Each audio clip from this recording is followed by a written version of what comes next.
Hello students, welcome to our channel Grooming Study. Today we are going to learn electric potential. बच्चों, हमारी previous video में आपने electric current को जाना था। तो इलेक्ट्रिक करंट क्या होता है? Rate of flow of charge, यानी चार्ज कितनी गति से फ्लो कर रहा है, बह रहा है। ठीक है, जैसे ये एक कंडक्टर है, कंडक्टर के अंदर इलेक्ट्रॉन्स हैं, ये इलेक्ट्रॉन्स फ्री इलेक्ट्रॉन्स हैं, और ये जब फ्री इलेक्ट्रॉन्स एक डायरेक्शन में जाने लगते हैं, एक पर्टिकुलर डायरेक्शन में जाते हैं, तो फिर इलेक्ट्रिक करंट फ्लो होती है। और साथ ही हमने आपको बताया था कि इलेक्ट्रॉन्स के फ्लो करने की अपोजिट डायरेक्शन में इलेक्ट्रिक करंट फ्लो करती है। यानी अगर इलेक्ट्रॉन्स जो होंगे वो अगर इस डायरेक्शन में फ्लो कर रहे होंगे तो करंट इस डायरेक्शन में फ्लो करेगी। करंट हमेशा पॉजिटिव टर्मिनल से नेगेटिव टर्मिनल की ओर बहती है। अब देखिए आगे, तो इलेक्ट्रिक चार्ज फ्लो करता है, हमने जान लिया, ठीक है। But why electric charge flow across the conductor? Electric charge बहता ही क्यों है कंडक्टर से? फ्री इलेक्ट्रॉन्स हैं, मूव करते रहो, है ना। आप फ्री इलेक्ट्रॉन्स हैं तो ऐसे ही इधर उधर मूव करते रहें। लेकिन ये फ्री इलेक्ट्रॉन्स करंट कैसे बन जाते हैं? ये फ्री इलेक्ट्रॉन्स को करंट बनाने में किसका रोल प्ले होता है, वो आज हम सीखने वाले हैं। तो चलिए बच्चों स्टार्ट करते हैं। देखिए यहाँ पे सबसे पहला क्वेश्चन जो एनसीईआरटी बुक ने पूछा है, what makes the electric charge to flow? Electric charge को फ्लो करने पर कौन मजबूर कर देता है या फिर कौन अपना रोल प्ले करता है जिसकी वजह से चार्ज फ्लो कर पाता है? देखिए यहाँ पे, तो इसको आप वाटर के फ्लो करने के एग्जाम्पल से सीखेंगे कि पानी कैसे फ्लो करता है। तो चार्ज जो है वो कॉपर वायर में अपने आप फ्लो नहीं करने लगेगा। अगर अपने आप फ्लो करने लगता ना तो फिर कॉपर के तार को ही कोई नहीं छू पाता। कॉपर के तार को डायरेक्ट कोई टच करता तो फिर उसको शॉक लग जाता। क्यों? क्योंकि उसके अंदर से भी करंट फ्लो हो जाती। तो फ्री इलेक्ट्रॉन्स तो है, बट किस केस में करंट फ्लो हो रहा है, ये बात गौर करने वाली है। ठीक है, बड़े ध्यान से सुनिएगा। अच्छा, कंडक्टर के अंदर फ्री इलेक्ट्रॉन्स होते हैं, इस फ्री इलेक्ट्रॉन्स की वजह से करंट फ्लो हो पाती है। सही है, कोई दिक्कत नहीं है। अच्छा बच्चों, जब तक करंट फ्लो नहीं कर रही होती है तो ये इलेक्ट्रॉन्स जो हैं वो घूम रहे होते हैं। कोई किधर जा रहा है, कोई किधर जा रहा है, कोई किधर जा रहा है। तो इनकी रैंडम मोशन होती है जिसकी वजह से कोई भी करंट नहीं मानी जाती है। ओके, अच्छा, लेकिन जब आप उस पर पोटेंशियल डिफरेंस लगा देते हैं या कह सकते हैं बैटरी लगा देते हैं तो इलेक्ट्रॉन सारे फिर एक ही डायरेक्शन में आ जाते हैं। ओके, और इन इलेक्ट्रॉन्स के एक ही डायरेक्शन में फ्लो करने की वजह से अपोजिट डायरेक्शन में करंट जनरेट होती है। तो ये रीज़न है इलेक्ट्रिक चार्जेस के फ्लो करने का। क्या रीज़न है? आपने इलेक्ट्रिक पोटेंशियल लगा दिया। इलेक्ट्रिक पोटेंशियल लगाने की वजह से यानी बैटरी लगाने की वजह से करंट फ्लो कर रही है। सीधा सीधा एग्जाम्पल है, क्लास में स्टूडेंट्स बिना टीचर के, है ना। तो कोई किधर भाग रहा है, कोई स्टूडेंट किधर भाग रहा है, कोई स्टूडेंट किधर भाग रहा है। तो यहाँ पे स्टूडेंट हुआ इलेक्ट्रॉन। ओके, तो कोई स्टूडेंट कहीं, कोई स्टूडेंट कहीं, और जैसे ही टीचर आया, टीचर हुआ यहाँ पे बैटरी जो कि पोटेंशियल डिफरेंस क्रिएट कर रही है। तो टीचर हुई यहाँ पे बैटरी। ओके, तो जैसे ही आपने बैटरी लगा दी, सारे स्टूडेंट्स अपनी पोजीशन में एक ही लाइन में चलना शुरू कर देते हैं, है ना। तो वैसा ही कुछ यहाँ पे इलेक्ट्रॉन्स के साथ हो रहा है जिसकी वजह से करंट जनरेट होती है। तो थोड़ा सा इसको और अच्छे से फील करते हैं और अच्छे से समझते हैं। ठीक है, तो अब हम एग्जाम्पल लेने वाले हैं कि पानी कैसे बहता है। देखिए यहाँ पे, just as water in a perfectly horizontal tube does not flow. Charge जो है ना कॉपर वायर में ऐसे ही फ्लो नहीं करने लगता। नॉर्मल वायर में ऐसे ही चार्ज फ्लो नहीं करने लगता।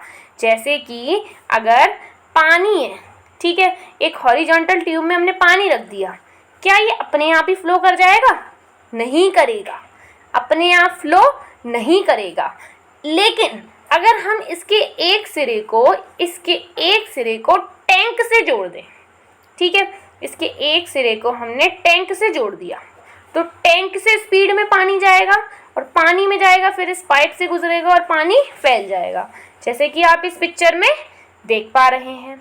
तो हमने क्या किया है, हमने एक तरफ से प्रेशर जनरेट कर दिया है और ये जो प्रेशर है, इस प्रेशर से यहाँ पे पानी निकल रहा है।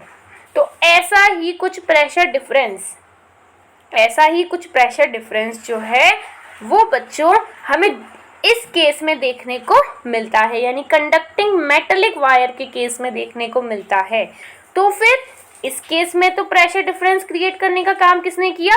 टैंक ने किया। टैंक के पानी ने इधर से प्रेशर लगाया, इधर प्रेशर कम था, इधर से प्रेशर ज़्यादा था, तो ये पानी फ्लो करता करता दूसरे एंड पर आ गया। लेकिन कंडक्टिंग मेटेलिक वायर में तो हम कोई टैंक नहीं लगाते। तो कंडक्टिंग मेटेलिक वायर के केस में चार्जेस कैसे फ्लो करते हैं? तो चार्जेस इस केस में फ्लो करते हैं इलेक्ट्रिक प्रेशर की वजह से। अब यहाँ पे प्रेशर नहीं है, यहाँ पे इलेक्ट्रिक प्रेशर है। तो for the flow of charge in a conducting metallic wire the gravity of course has no role to play. इसमें ग्रेविटी कोई रोल प्ले नहीं करेगी क्योंकि चार्ज बहुत छोटा है। तो इलेक्ट्रॉन्स जो हैं वो इलेक्ट्रिक प्रेशर की वजह से मूव करते हैं और इसी इलेक्ट्रिक प्रेशर का नाम पोटेंशियल डिफरेंस है। क्या है बच्चों? पोटेंशियल डिफरेंस किसी भी कंडक्टर के अलोंग, ठीक है। अच्छा, और ये जो पोटेंशियल डिफरेंस है ये क्रिएट करने का काम करती है बैटरी या फिर आप कह सकते हो इलेक्ट्रिक सेल। ओके बच्चों, सेल्स जो हैं कई सारे सेल्स मिलकर बैटरी बनाते हैं, ठीक है। कई सारे सेल्स सीरीज में जुड़कर, पैरेलल में जुड़कर, वो उनका अरेंजमेंट होता है, तो कई सारे सेल्स आपस में एक साथ जुड़ते हैं और बैटरी बना देते हैं। तो आप कह सकते हैं कि group of cell is called battery. देखिए यहाँ पे अगर मैंने सिंपल ये पॉजिटिव टर्मिनल और इसके साथ मैंने ये एक नेगेटिव टर्मिनल बना दिया, छोटा वाला नेगेटिव, बड़ा वाला पॉजिटिव। थोड़ा सा और क्लियरली देखिए, बड़ा वाला पॉजिटिव, छोटा वाला नेगेटिव, ठीक है। ये सिंपली एक सेल है। ओके, अच्छा, अब मैंने इस एक सेल के साथ दूसरा सेल और कनेक्ट किया, ठीक है। अच्छा, ये ध्यान रखेंगे, पॉजिटिव के साथ नेगेटिव जोड़ेंगे, नेगेटिव के साथ पॉजिटिव जोड़ेंगे। ओके, देखिए, तो नेगेटिव टर्मिनल के साथ मैंने पॉजिटिव टर्मिनल जोड़ा, फिर नेगेटिव टर्मिनल जोड़ दिया, तो ये दो सेल हो गए, है ना। तो ये बन गई बच्चों बैटरी। क्या बन गई ये बच्चों? बैटरी बन गई, ये बैटरी है। तो कई सारे सेल्स मिलकर आपस में बैटरी बना लेते हैं। तो इस फिगर में क्या है? इस फिगर में एक सिंपल सेल है जो यहाँ पे डिस्क्राइब किया गया है। समझ में आया इतना? तो अब हम आगे बढ़ते हैं। देखिए बच्चों, आगे देखिए, जो केमिकल एक्शन है, अब बैटरी के अंदर भी तो कुछ होता होगा ना। तो बैटरी के अंदर पोटेंशियल डिफरेंस क्रिएट होता है ना, वो पोटेंशियल डिफरेंस केमिकल एक्शन की वजह से होता है, यानी सेल के अंदर केमिकल प्रोसेसेस चलती रहती हैं जिसकी वजह से पोटेंशियल डिफरेंस क्रिएट हो पाता है।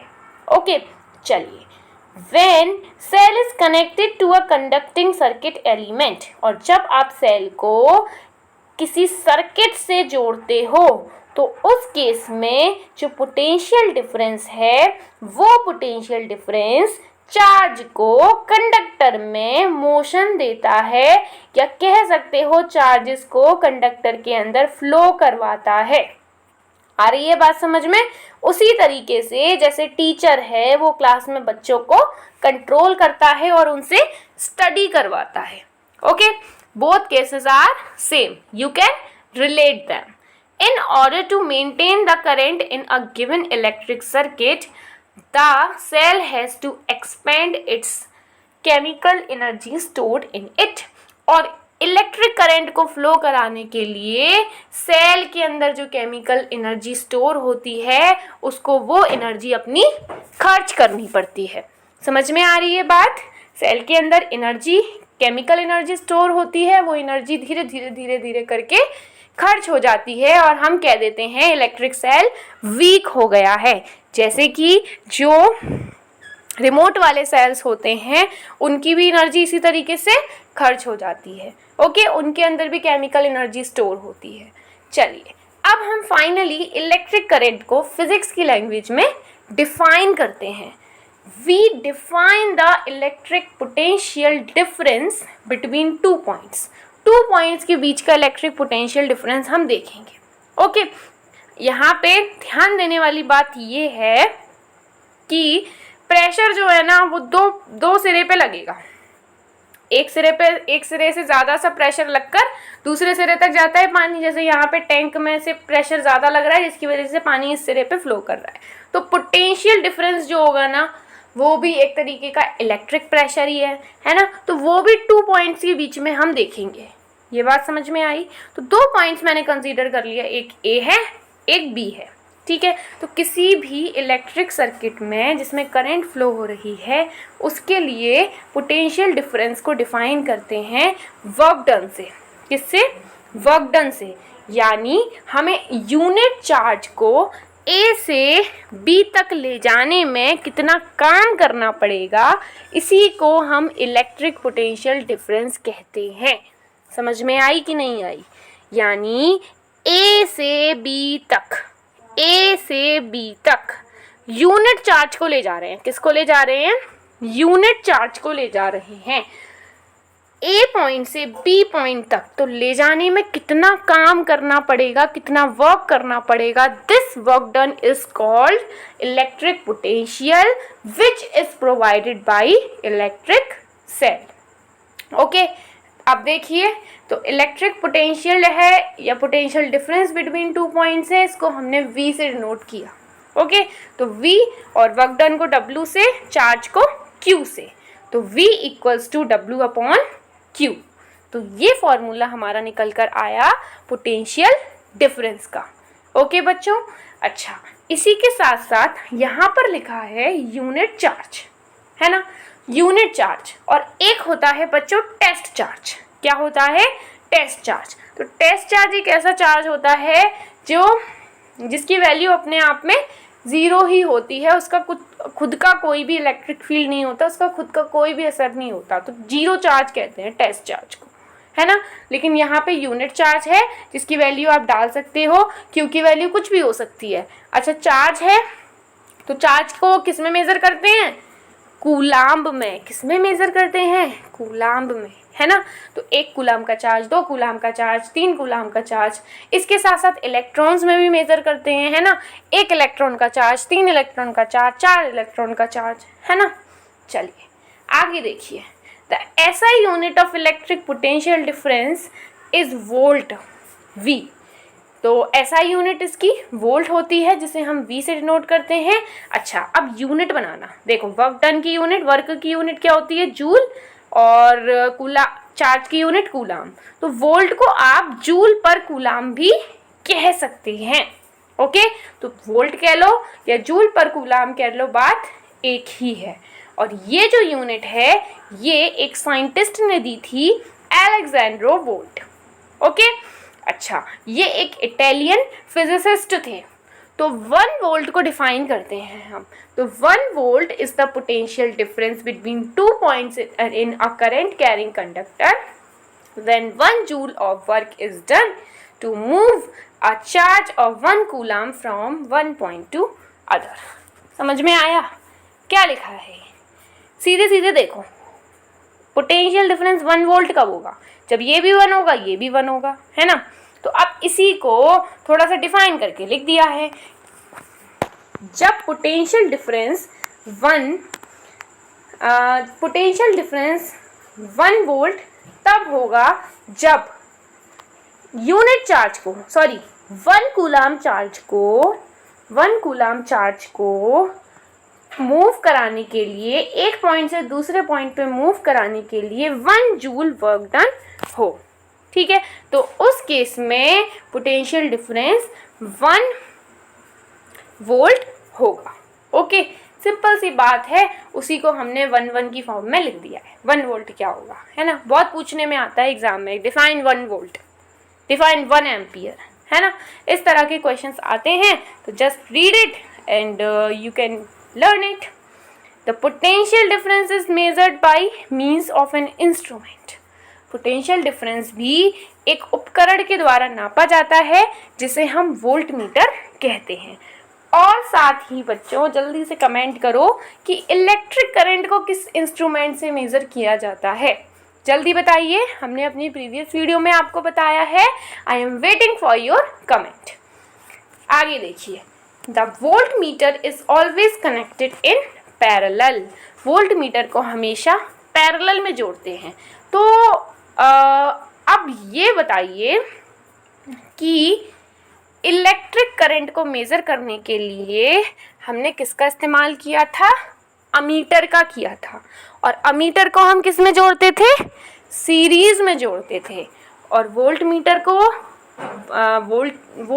को हम पैरेलल में जोड़ते हैं। सीरीज का मतलब है एक छोर से दूसरा छोर जोड़ दो, है ना। सीरीज का मतलब क्या है, ये छोर है इसका, देखो इधर ये वाला पॉइंट, ये वाला पॉइंट, इस वायर का ये वाला पॉइंट, ये वाला पॉइंट, तो इस पॉइंट से इसको जोड़ दिया है। आगे बढ़ाती चलिए सीरीज। अब एक एंड से दूसरा एंड, हाथ पकड़ के सीधे लाइन में खड़े हैं सबके सब, एक ने दूसरे का हाथ पकड़ा, दूसरे ने तीसरे का, तीसरे ने चौथे का, है ना, सीरीज में खड़े हैं। अब पैरेलल अरेंजमेंट थोड़ा सा डिफरेंट होता है, इसको समझने की ज़रूरत है। देखिए, ये वायर का पहला छोर, ये दूसरा, है ना, ध्यान से देख लीजिए। अगर ये बात समझ जाएंगे ना आप, तो आपको पैरेलल और सीरीज कॉम्बिनेशन में प्रॉब्लम नहीं होगी। तो ये पहला छोर, इसको 1, इसका नाम 2, ठीक है। ये इस वायर का पहला छोर, ये दूसरा छोर, ठीक है, 1 2 1 2। तो पहले वाले से पहले वाला जुड़ा हुआ है, दूसरे वाले से दूसरा वाला छोर जुड़ा हुआ है। This arrangement is called parallel arrangement. क्या कहते हैं इस अरेंजमेंट को, पैरेलल अरेंजमेंट कहते हैं। बस सिंपल सी बात है, पहले छोर से पहला छोर जुड़ा हुआ है, दूसरे छोर से दूसरा छोर जुड़ा हुआ है, इसी को पैरेलल अरेंजमेंट कहा जाता है। और वोल्ट मीटर को पैरेलल में जोड़ते हैं, ठीक। क्यों जोड़ते हैं, पैरेलल अरेंजमेंट क्या होता है, सारा कुछ आगे हम डिटेल में पढ़ने वाले हैं। चलिए बच्चों, एक क्वेश्चन है, बहुत सिंपल सा है, ऑलरेडी सॉल्व्ड है, बस उसको देखते हैं। How much work is done in moving a charge of 2 coulomb across 2 points having potential difference 12 volt। बच्चों वाले सवाल हैं। देखो यहाँ पे फॉर्मूला क्या है, V = W/Q। अब क्या है, देखो दो चीज़ें देगा, एक चीज़ें गायब कर देगा। सिंपल फॉर्मूला में वैल्यू डालने वाले सवाल हैं ये, दिमाग लगाओ और करो। सिंपल है, W = VQ हो गया। देखो यहाँ पे कैसे हो गया, V = W/Q, Q डिवाइड में है, मल्टीप्लाई में आ गया, तो W = VQ हो गया। दिमाग लगाओ। और V हमें यानी पोटेंशियल डिफरेंस हमें दे रखा है 12 वोल्ट, चार्ज हमें दे रखा है 2 कूलम, ये आ गया 24 जूल। कौन सी इसमें रॉकेट साइंस लगी, सिंपल सा क्वेश्चन था ये, कर लेंगे। नॉर्मल फॉर्मूले में हमें वैल्यूज डाल देनी है ना। चलिए आगे देखिए, नेक्स्ट है, name a device that helps to maintain a potential difference across a conductor.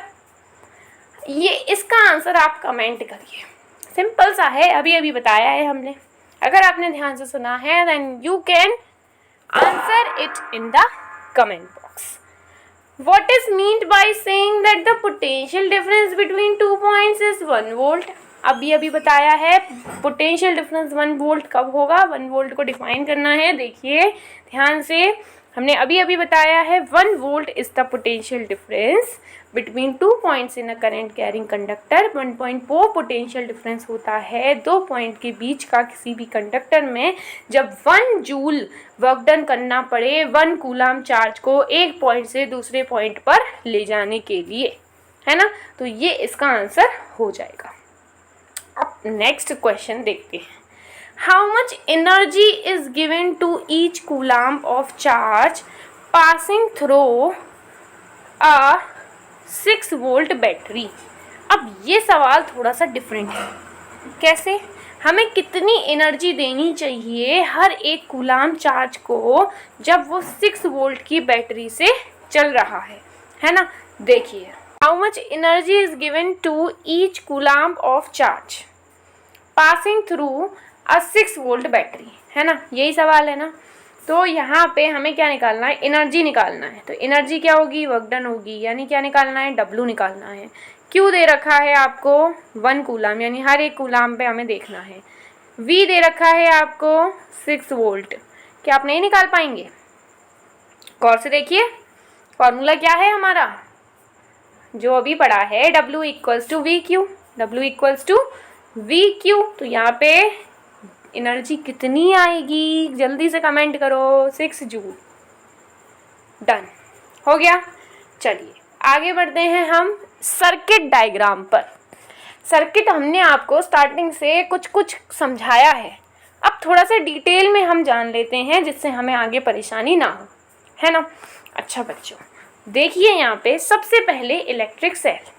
तो इलेक्ट्रिक सेल में ये वायर है, वायर के बाद एक ये लंबा वाला डंडा, ये पॉजिटिव टर्मिनल, और ये छोटा वाला डंडा, ये नेगेटिव टर्मिनल, है ना? डंडा नहीं है वो, टर्मिनल है ना? Positive terminal, negative terminal, these are the 2 terminals. Okay, electric cell हो गई। फिर हमने बताया बैटरी। बैटरी भी हम आपको बता चुके हैं, ग्रुप ऑफ सेल और अ कॉम्बिनेशन ऑफ सेल। कई सारे सेल्स मिलकर बैटरी बनाते हैं, है ना? देखिए, तो ये एक सेल ये हो गया, एक सेल ये हो गया, एक सेल ये हो गया। कैसे पहचाना? पॉजिटिव नेगेटिव, और ये नेगेटिव दूसरे वाले के पॉजिटिव से जुड़ा है, फिर नेगेटिव वाला अगले वाले सेल के पॉजिटिव से जुड़ा हुआ है ना? तो positive negative, positive negative, positive negative terminals मिल गए हमें। तो कितने सेल हैं इसमें? 3 सेल हैं। 3 सेल ने मिलके क्या बनाई? बैटरी। 2 सेल भी बैटरी बना सकते हैं, 3 भी बना सकते हैं, 4 भी बना सकते हैं, 5 भी बना सकते हैं, 50 भी बना सकते हैं, है ना? तो combination of cells is called battery. कुछ घुसा आपकी बैटरी में? चलिए, प्लग की और स्विच। ये क्या है? स्विच। स्विच ओपन है अभी। स्विच क्या है? स्विच अभी ओपन है। ये ओपन सिचुएशन है स्विच की, ठीक है? तो प्लग की कहते हैं या फिर स्विच कहते हैं, यानी ये स्विच ऑन कर दिया है हमने, ओपन स्विच है ये।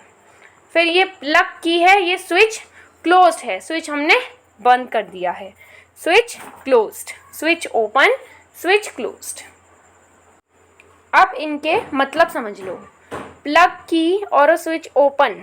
स्विच ओपन का मतलब क्या है? यहाँ पे स्विच खुला हुआ है, यानी करंट फ्लो नहीं करेगी। और स्विच क्लोज्ड का मतलब क्या है? स्विच क्लोज्ड का मतलब है करंट फ्लो कर जाएगी, ठीक है? अब इसे ऑन और ऑफ से समझ लेते हैं। यहाँ पे ओपन का मतलब है ऑफ, ओपन का मतलब ऑफ, और क्लोज्ड का मतलब ऑन, क्लोज्ड का मतलब ऑन। तो जब स्विच क्लोज्ड होगा तो फिर वो ऑन पोजीशन में है, और स्विच जब ओपन होगा तो वो ऑफ पोजीशन में है। बच्चों को अक्सर कर कंफ्यूजन हो जाता है इसमें, बट आप ध्यान रखेंगे प्लग की जब स्विच क्लोज होगा तो क्लोज से ऐसे सोचो सर्किट क्लोज हो जाएगा, और सर्किट क्लोज होगा तभी तो करंट फ्लो करेगी, यानी ऑन है। और अगर स्विच ओपन है, ओपन का मतलब खुला हुआ है, सर्किट टूटा हुआ है, तो इलेक्ट्रिक करंट फ्लो नहीं करेगी। समझ में आ गया? तो इस सिचुएशन में स्विच ऑफ है। क्लियर है? दोनों बातें क्लियर हैं? अब देखिए वायर जॉइंट। तो जब एक वायर दूसरे वायर से जॉइंट होगा, यानी एक वायर इधर जा रहा है, एक वायर इधर जा रहा है, तो इस पॉइंट को हमने बोल दिया वायर जॉइंट, ठीक है? अच्छा, वायर क्रॉसिंग। जब ये वायर इसको क्रॉस करके जा रहा है, इससे जुड़कर नहीं जा रहा है, तो हमने इसको कुछ इस तरह से रिप्रेजेंट किया है। Electric bulb. इलेक्ट्रिक बल्ब को हम ऐसे बनाते हैं, हमने डंडा खींचा, फिर इस तरीके से कुछ एम वाला शेप बना दिया। पूरा बल्ब बनाना आसान नहीं होगा, इसीलिए हमने इस तरीके के सिंबल्स का इस्तेमाल किया है। सर्किट में हम प्रॉपर अगर स्ट्रक्चर बनाएंगे तो हम सर्किट को इतना क्लियरली नहीं समझ पाएंगे, इसीलिए हमने इनके सिंबल्स दे दिए हैं। हमें बार बार एक एक डायग्राम को ना बनाना पड़े, इसीलिए हमने सिंबल्स का इस्तेमाल किया है। ये देखिए ये रजिस्टर है, इसका इस्तेमाल बहुत होने वाला है। रजिस्टर कोई भी उपकरण हो सकता है जो आपने लगाया है वो रजिस्टर है। और अच्छे से समझेंगे, इसे रेजिस्टेंस कहते हैं, मतलब इसका रेजिस्टेंस R है। ये रजिस्टर, इसका रेजिस्टेंस R। ये वेरिएबल रेजिस्टेंस है। वेरिएबल रेजिस्टेंस को रियोस्टेट कहते हैं, इंपॉर्टेंट है। वेरिएबल रेजिस्टेंस एक खास तरीके का रेजिस्टेंस होता है जिसकी वैल्यू फिक्स नहीं होती, जिसकी वैल्यू चेंज होती रहती है। जब आप रेजिस्टेंस को समझेंगे तो और अच्छे से समझ में आएगा। अमीटर, जिसको आप जान चुके हैं, इसके भी दो सिरे, पॉजिटिव और नेगेटिव। अमीटर करंट मेज़र करने के लिए इस्तेमाल किया जाता है, इसका सिंबल ये है। और ये वोल्ट मीटर है, V बना देते हैं हम, और ये पॉजिटिव और नेगेटिव टर्मिनल से जोड़ देते हैं। सिंपल सी बात है, समझ आ गया। अच्छा, एक पैराग्राफ दे रखा है आपके लिए। तो we know that an electric circuit comprises a cell, plug key, हमें पता है इलेक्ट्रिक सर्किट बहुत सारी चीज़ों से मिलकर बना होता है। इलेक्ट्रिकल कंपोनेंट्स होते हैं, बल्ब भी लगाते हैं, स्विच भी लगाते हैं, कनेक्टिंग वायर्स भी लगाते हैं। तो इन डायग्राम्स को इस तरह से ड्रॉ करना ज़्यादा आसान है एज़ कम्पेयर टू हम इनका प्रॉपर स्ट्रक्चर बनाएं, है ना। सिंपल सी बात है ना, ये बात बस यही लिखा हुआ है यहाँ पे, समझ में आ गई है। तो ये कुछ कॉमन सिंबल्स हैं जिनको हमने अडॉप्ट किया है, और यही सिंबल्स हमें इन चीज़ों को इंडिकेट करने में मदद करते हैं। तो बच्चों, आज के लिए इतना ही। अब हम मिलेंगे अपनी नेक्स्ट वीडियो में with the next topic of this chapter. तब तक के लिए keep growing and keep learning.